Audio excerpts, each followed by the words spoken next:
Hey, Okay. John, it's good to have you on today. How are you doing, John Whitehall?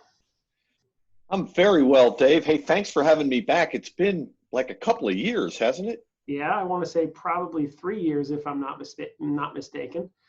Yeah, So time everybody, I flies. have John Whitehall with Sandler Training on the call today. He referenced a time when we had done one of my earlier business spotlight interviews, and we're doing ours today on Zoom, which actually is going to kind of lead us into what we're going to hopefully talk about, which is in this day and age, how do you do business uh, that way, virtually, and so on and so forth. So hopefully we'll get a chance to talk about that. So fill us in. You've been with Sandler Training now. You said coming up on your 5-year anniversary. Yeah, my 5-year anniversary is coming up in about 3 or 4 weeks, right around Thanksgiving. And prior to that, I was a client with Sandler for 6 years in my last gig in corporate America. So that's 11 years of experience in a selling system. By now, I ought to be pretty good at it. You should. You should. You should know the system by now. Yeah, yeah. Well, I will say this, John.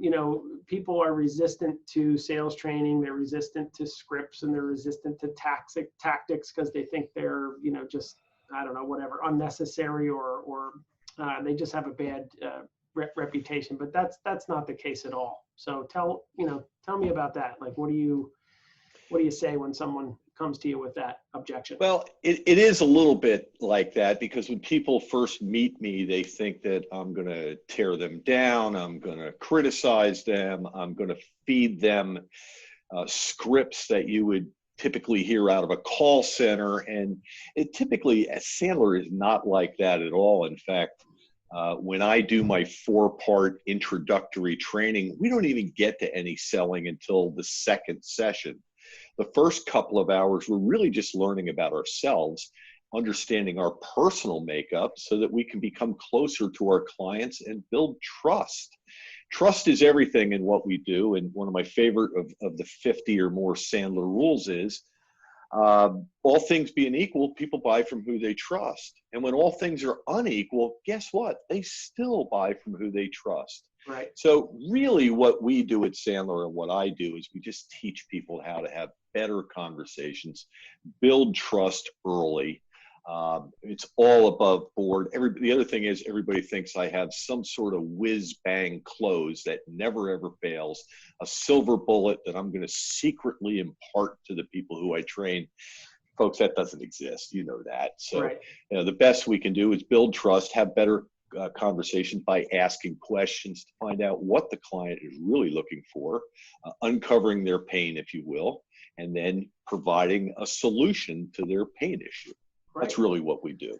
Right, and the pain issue that you are talking about when it comes to someone that needs you is they're struggling, with all of that, or they're just wasting large quantities of time with prospects that are never going to buy or whatever because they don't really have a strategy or philosophy. So I think it's sort of self-fulfilling almost, when someone comes to you, Yeah, needing.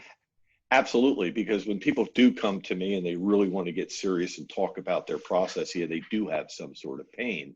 And the way we define pain is the reasons people need your product, solution, service. And if there's no pain, there's no sale. So if we can be better at asking questions to uncover pain, it really puts us in a great place to have a good conversation going forward to solve that pain. That's really what we're in the business of doing.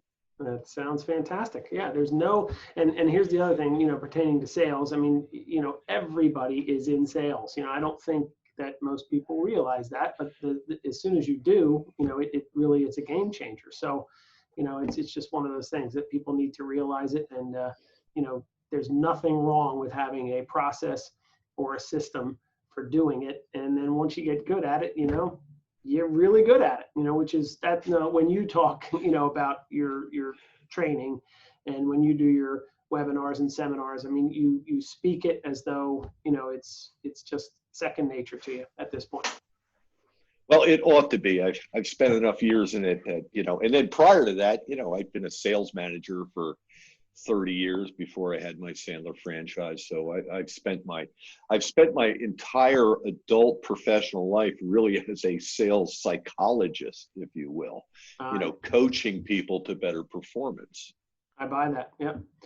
Well, all right. So let's talk about the COVID, the quarantine, Corona, whatever the heck we want to call it these days, so that you can kind of elaborate on how you have had to adapt and change your system and process, and how your people are taking to that. Right. And, I just remember that one Thursday in early March where the world changed. I think we all remember that day. And I remember coming home to my wife and she said, "How was your day?" And I just kind of, with a little bit of out of breath, I said, "You have no idea what's going on out there," because our entire world just got upended and we had no idea how long it was going to last.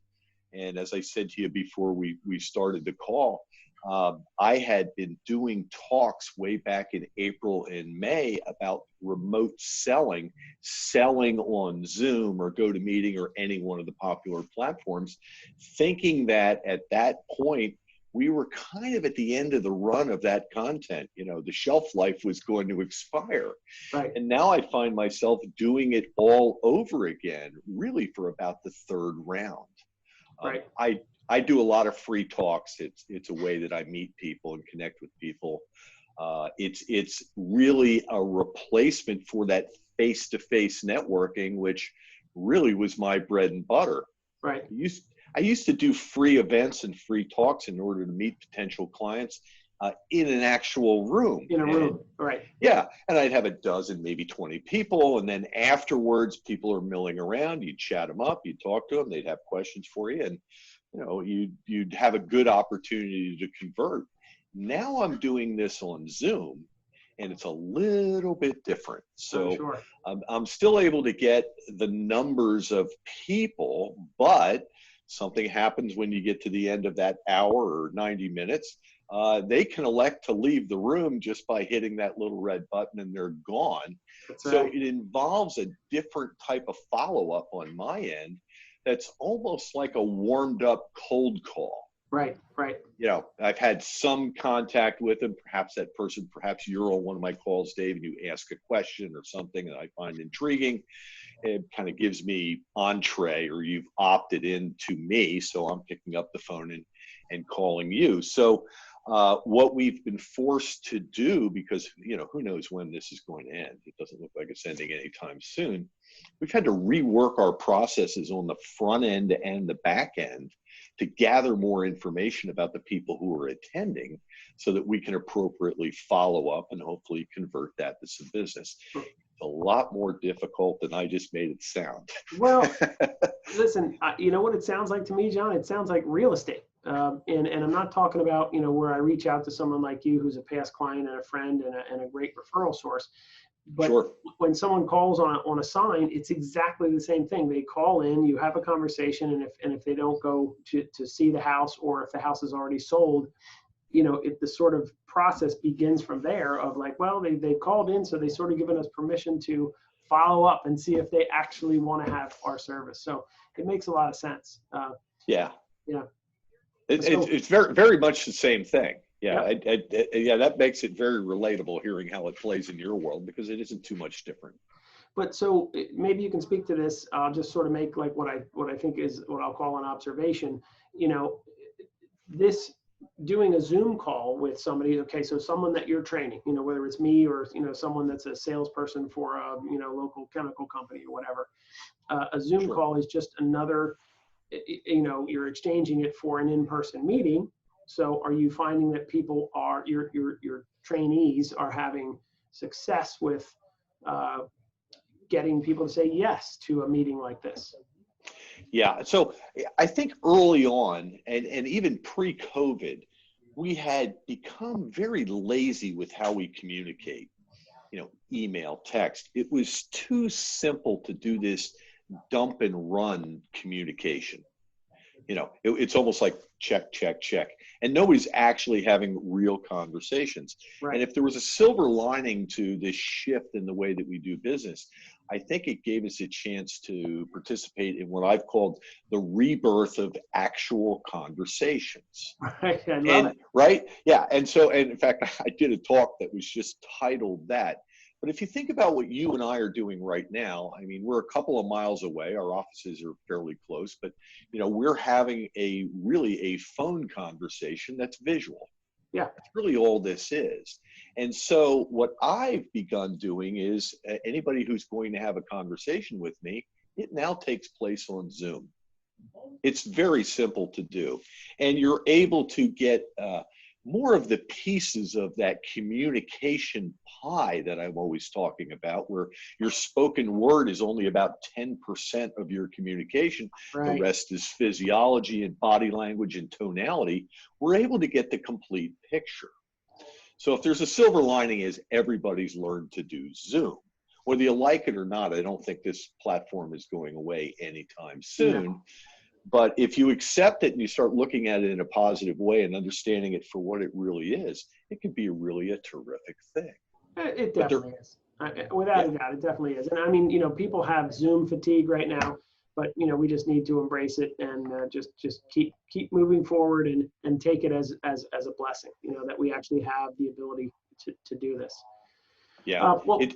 It's funny, Dave, that a guy of my advanced age has become kind of a techie leader in this field. Oh, yeah. People, and I just found myself in a position basically with what I do. I already was using Zoom for clients who had sales professionals in other locations. So I had already made some sort of an investment in the technology to do these things. So I was a little bit ahead of the curve, but it's kind of funny that people look to me now to be a subject expert in that area. How do you do this? How do you do this? You have your office, your Zoom office set up absolutely perfectly. I mean, I'm still here with my, calendar and crap in the background, but so maybe you have some tips on that. But no, you definitely have embraced it and you're running with it, and I'm proud of you for it, because it's just amazing, to watch you work, without a doubt.